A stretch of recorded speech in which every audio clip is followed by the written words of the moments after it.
Salut, c'est pour cette première vidéo, je serai accompagné de Liliko. Salut!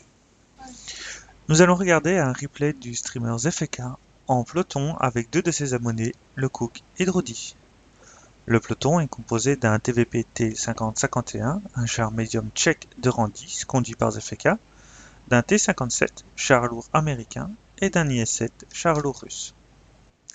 Le TVPT 5051 est principalement caractérisé par sa grande mobilité et son barillet de 4 obus pour un total de 1280 dégâts.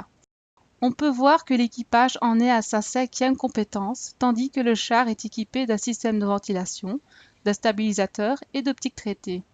À noter également que ZFK a pour politique de jouer sans gold, ce qui axe son gameplay sur la précision et le positionnement. La carte est Steppe, une carte dégagée avec peu d'obstacles et quelques reliefs. La majorité des combats s'engagent à droite. En tiers, le côté gauche est généralement délaissé et les poussées y sont rares, tandis que le centre est plus souvent favorable aux spots des chars légers grâce aux rares rochers et buissons.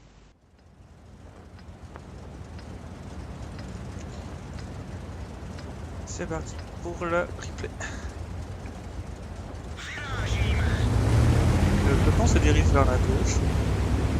On marque ici le gentil scorpion qui peut se dépêcher pour aller se mettre en snipe, pendant que le light utilise les rochers pour essayer de se dissimuler et d'aller spotter l'équipe adverse.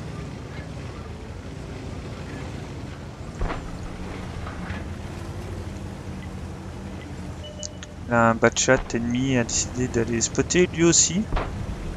Drôle d'idée. Et le light vient directement au centre, enfin à gauche. Et là ici on remarque bien la puissance du barillet qui se permet de se débarrasser du char léger.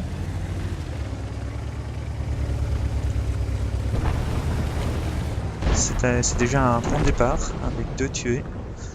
Le Batchat au centre également est mort de par sa manœuvre. Bien que foncer au centre comme ça n'est pas toujours une bonne idée, que ce soit dans un sens ou dans un autre, parce qu'après on se retrouve souvent bloqué. Là ici après les 20 secondes de rechargement, ZFK décide de vider son barillet sur un char. Malheureusement le dernier coup ne passe pas, ce qui lui coûte pas mal de points de vie. Il explique en live que des fois c'est dangereux d'essayer de vouloir passer le dernier coup de son barillet et que cela peut coûter souvent très cher, comme on peut le voir ici, alors que déjà 3 coups auraient déjà été pas mal. On remarque qu'il essaie de bouger, là ici il va en profiter des plans du E100 pour vider encore une fois son barillet, ce qui fait déjà un beau total de dégâts. On voit son coéquipier qui lui aussi avec le T57 profite pour vider son barillet sur un char ennemi.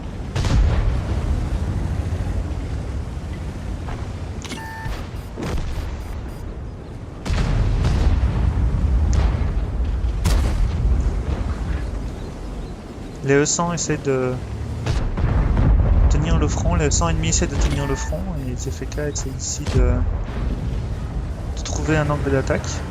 Malheureusement, un médium allié va se suicider. 4-3, ça reste toujours un bon avantage. Même si ici le tir du E100 a certainement pas mal calmé la partie.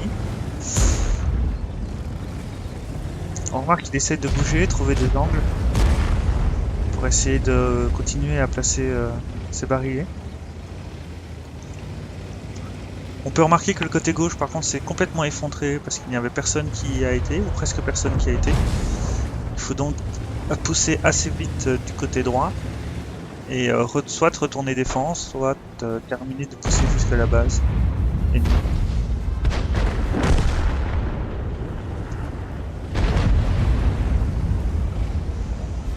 Dans une situation pareille, ça devient assez délicat de trouver un bon endroit pour mettre ce barillet. Peut-être qu'ici il y a un amateur.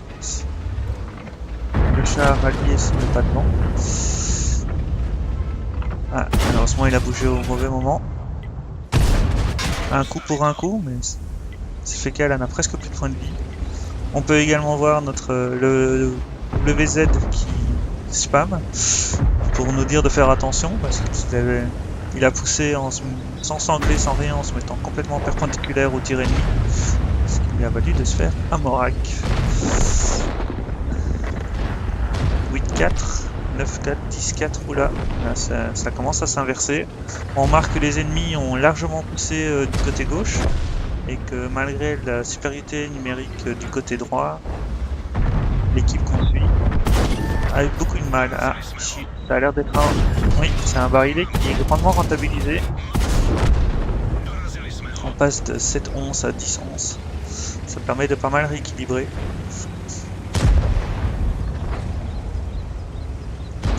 Voilà. Le T57 qui bounce un coup et qui en profite pour terminer un 200. 11-11. 4 de chaque côté.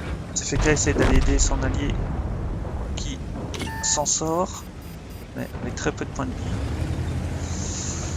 Là ici le char lourd leur fonce dessus. Bon réflexe de viser dans la traque. Ça lui permet de le bloquer en permanence et de pouvoir vider son barillet tranquillement.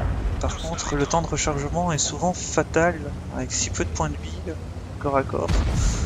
Il a eu de la chance. Le char a loupé son coup. Ça va être compliqué, ils ont plus beaucoup de points de vie alors que les chars ennemis sont encore bien de temps points de vie. Heureusement le T57 va pouvoir vider un autre barillet.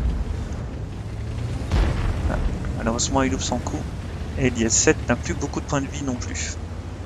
Il va peut-être falloir essayer de se retrouver pour les contourner ou ne pas rester en face.